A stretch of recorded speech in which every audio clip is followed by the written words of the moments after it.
ഇന്ന് നമ്മൾ കുറച്ച് ചിക്കൻ പാർട്സ് മേടിച്ചിട്ട് അത് റോസ്റ്റ് ചെയ്യാൻ പോവാണ് കേട്ടോ.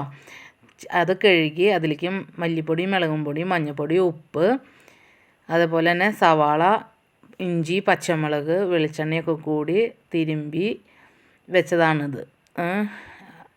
എന്നിട്ടത് അടുപ്പത്ത് വെച്ച് നമ്മൾ റോസ്റ്റാക്കി എടുക്കുന്ന ഒരു രൂപമാണിത്.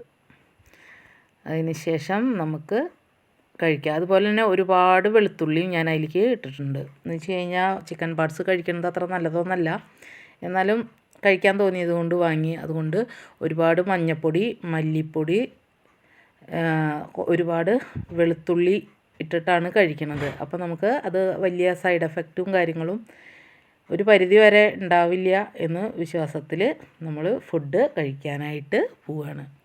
അപ്പോൾ എല്ലാവർക്കും ടാറ്റാ ബൈ ബൈ.